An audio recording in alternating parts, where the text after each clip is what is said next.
Well, welcome back to the table. We're starting a brand new series. I'm going to introduce my guest here in a second, but I want you to know that you are anything but ordinary. That's the title of the series. That's also a statement that I'm giving to you, whoever you are watching this. My name's Stefan. This is Ruth. I don't have Ray with me today. He's on vacation. But Ruth, I'm so glad that you're here to have a conversation with me. Tell us who you are. You are Ruth. What makes a Ruth a Ruth? I'm a Midwesterner who now lives in the South. And I think it's been interesting to notice how the customs differ a little bit, but mesh together pretty well. But we came here to be near grandchildren and our daughter and her husband. Okay, so but you're from Ohio. Yes, originally. Originally, by way of Minnesota. That's how we got here. Right. Yes. We did live in Kentucky for about 10 years. And also lived in Kentucky for about 10 years. You were in Ohio for how long? The first 38 years of my life. Okay, so all of which more than a decade. You've been in all of these places a decade or more. Yes. And here in Burlington, the same? Almost. We're getting close to. Yes. Okay. Yes. I'm not trying to add up any numbers. What I'm trying to... It's okay. What I'm trying to point to is you have been to a number of different, culturally distinct areas across the U.S. Yes. We've gotten something different probably everywhere. Yeah. But I remember our first move from Ohio was to Louisville, and the children were not too excited about it. It was in the middle of the school year. We had a 2nd grade girl and a 5th grade boy, and it wasn't, I had read how horrible it is to move a 5th grade boy. Yeah. Well, we'd been there a few months, and I said to both of them, would you like to move back? And they both said no. Oh. And they didn't even think about it. And we said, why? And they said, we've learned things we wouldn't have. They did not go on to be specific, but they would not go back. So that was interesting. They would not. Only in a few short months. Yes. And they had made friends, but not necessarily really close friends yet. But it became an adventure somewhere for them. I love that response. So they learned something that they would not have known if they had not moved. And they picked up on that. They did, as young as they were. So not sure what it was. Maybe Jim and I were growing too. I'm sure we were. Because when people have an accent where you move, you're constantly reminded that it's not where you grew up. Yes. I resemble that comment very well because I tell people I'm from Alabama, which is where I'm from before this. But then people say, well, you don't have a Southern accent. But it's because I was originally from Maine, the total other side, the northern part of our state's on this eastern border. And so for the first 6 years of my life, my formative accent forming was in New England. And then I moved to Alabama. And so I'm somewhere in the middle, but that means that when I'm up north, they think I'm from the South. And when I'm from the South, when I'm in the South, they think I'm from up north. So I don't fit in anywhere. Yeah, Minnesota didn't fit in. And some people thought we sounded like we had a Minnesota accent when we came here. And we probably did after 20 years, but not like the people that are around Fargo and places like that. I admit we had a really nice church in each place we moved. So that was important to us. I like that, the shameless plug. It's good to have a really nice church when you move to places. It is. To find good people. That's wonderful. Yes. And then in that, we talked about before, not only did you move to these places, you also, during some of that time, and help me with the timeline, accepted people from very different places, from overseas even, into your house and amongst your family. Yes. Tell us about that. We had a French exchange student when we were in Louisville, and Olivier was from Montpelier. Now, in Ohio, we pronounce that Montpelier. Okay, that sounds good. And Olivier, here in North Carolina. Yes.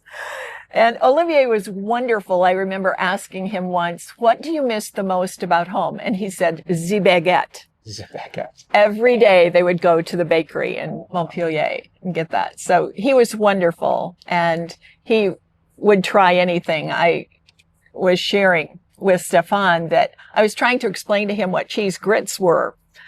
And I said, well, it's cornmeal and it's cheese. And he said, I will try. I think he didn't want to hear any more of my explanation, or he might not have tried it. That's what I'm afraid of.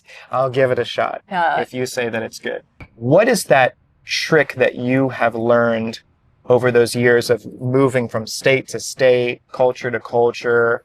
When you get into a new place, is there something that you and Jim do to help settle you in, to get acquainted, to get comfortable?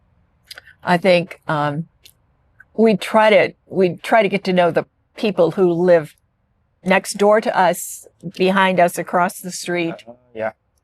To get to know those people. This may seem funny, but I remember when we first moved to Louisville, we went to the library and we all got a library card and checked out a bunch of books. And when we walked out to the car, we all said we felt more like home. Really? That was it surprised us. We did not know that would be a little bit comforting to find the books in Louisville. We see the Lord, and He is high upon the throne, and His glory fills the heaven and the earth.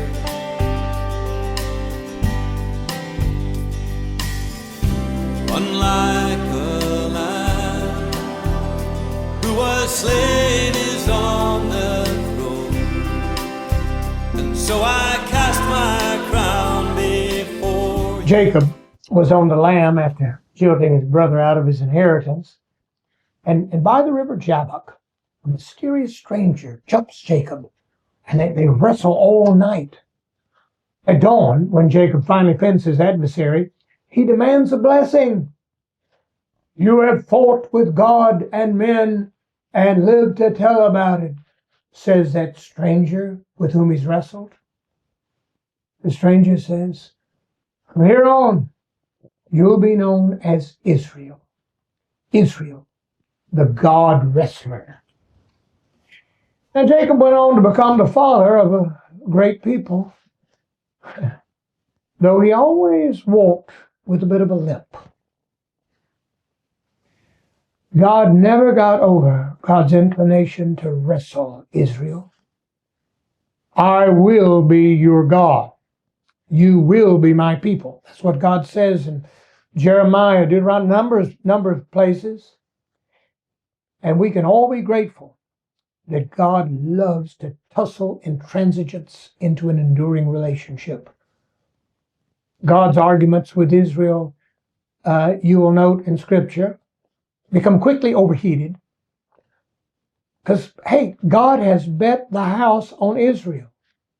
There's a lot at stake. There is a story that happens at the end of Genesis where Jacob, one of the sons of God, of Abraham, the man Abraham, he has come to this place where he's cast out by his family, and he ends up in Egypt. And his family thinks that he's dead. But he's not. He's worked up and he's working alongside the Pharaoh in Egypt. And in the land of Canaan, his family is experiencing famine. And so he works some magic with Pharaoh and says, I want my family to come and stay with me in Egypt so that they can survive. And so Jacob sends the invitation and gets his family out of the land of Canaan and into Egypt, and they begin working alongside each other. And for many years, Jacob, the leadership of the Israelites then, and the leadership of the Egyptian Pharaoh, they work side by side. They work really well together. They have a great relationship. The people coincide and mesh in a wonderful way. So that seems a little bit stark from what we get to in a moment, which is that Pharaoh passes away, Jacob passes away, and we even get it right there at chapter 1, verse 8. It says, and the Israelites and Pharaoh no longer knew each other. That moment right there, they no longer knew each other. And then we get this epic story that unfolds after that of the acting out of fear of, I don't know who you are. I'm going to try and find a way for me to survive. But that means I have to put you down. It's this epilogue that unfolds after that. that moment right there of those two people no longer knowing each other seems so profound and so pertinent and important for us today. I think Yes. in a lot of ways, we live in a society where we act in ways against other people just because we don't know them. That knowing each other was, in my mind, the downfall of that relationship between Egypt and the Israelites. But it is the great gift of opportunity for us today in being in relationship with people that are different than us. So while it may be hard for some of us to go across the world and to learn from different cultures, really, when we're talking about Christian values, when we're talking about being good neighbors, even just as people, we don't have control over who our neighbors are. We only have control over what we do with them, how we love them, how we engage with them.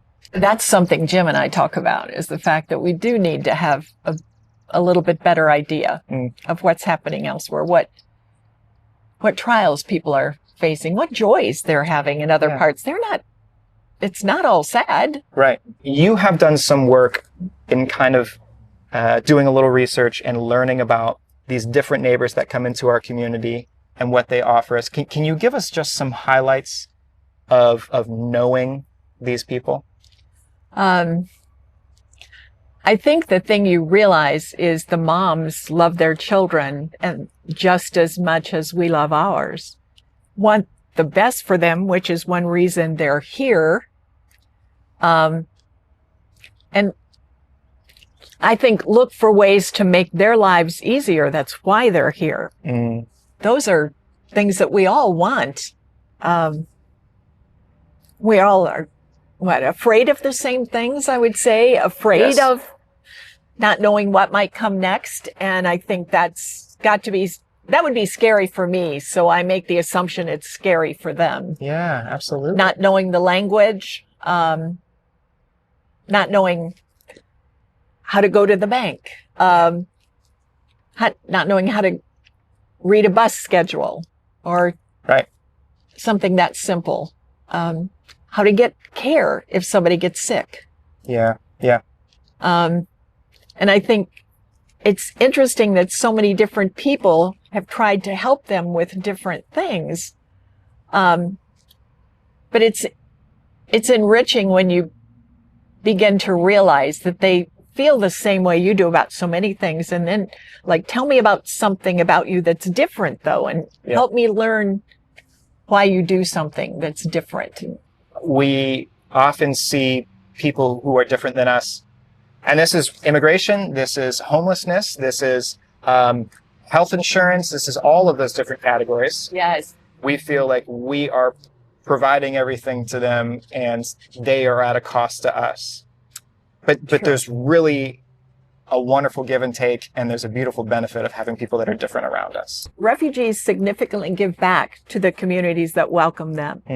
They start businesses. The Department of Health and Human Services refugee study found that over a 15-year period, refugees brought in $124 billion more in state and local revenue than they cost. Wow. That is a sizable amount. It doesn't all have to be about numbers, but that's significant. That's right. Thank you again for being a part of this journey. Thank you to each of you for being the beginning of this journey as we look at the life and call of Moses. We start with that pre-conversation about what happened before Moses, because it's so important on how Moses speaks into that culture and how Moses pulls those people out. So if there's something from this story that you've thought of, that you've had a question about, maybe from your own cultural experience, you say, you know what, that looks a lot like something that happened to me a few years ago. I'd love to hear that. I hope that you'll leave that in a comment, send in an email, have a conversation with somebody, say, you know what, I hadn't thought about this Exodus story before, but it reminds me of something that I went through another time in my life. Have a conversation with somebody about that this week. Otherwise, we'll keep talking about it. You come and join us next week and see if there's something else that sparks a memory for you. We'll see you next time.